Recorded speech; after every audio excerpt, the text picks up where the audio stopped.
We haven't seen many pure action games like Darksiders 3 in the past decade or so. It's not as visually impressive as other recent games, and its design philosophy doesn't coddle you. It's a third-person action game that isn't afraid to grind your progress to a halt for an hour or more until you figure out how to beat a seemingly impossible boss. But the combat is satisfying, and, maybe not every game needs to be a giant open world with a million things to collect and a never-ending supply of side quests.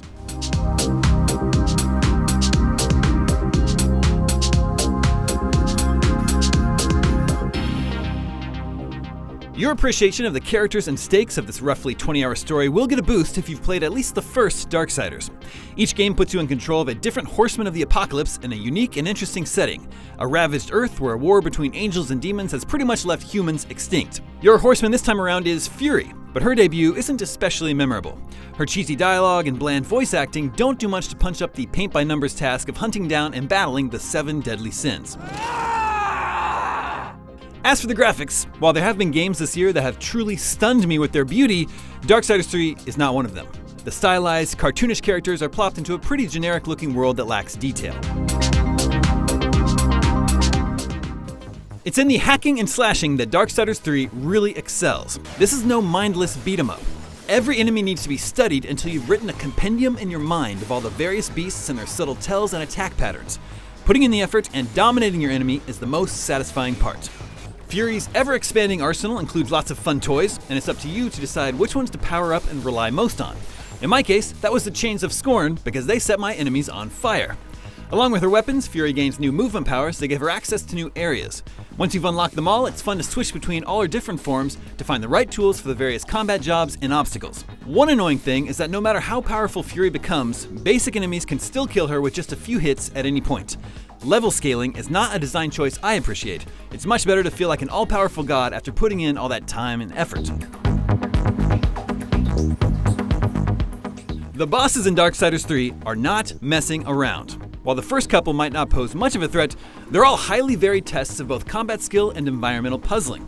Eventually, you'll encounter one that doesn't seem to respond to any trick or attack you've learned up to that point, and they're not above cheating. It can be frustrating to suddenly have the tables turned on you, to be sure, but with persistence, satisfying success eventually comes. Boss checkpoints could have been tweaked though. In one case, losing to a boss sends you all the way back to a checkpoint with all sorts of enemies blocking your path back to round 2.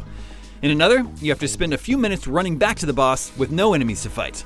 The bosses here are tough enough that these inconveniences add up after a few failures. Instead of open world, I describe Darksiders 3 as a connected world game.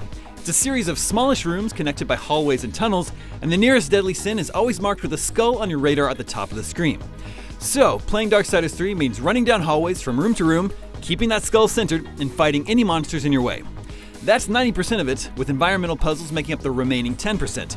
These are a nice break from the action, and one or two were tough enough to stump me for more than a few minutes.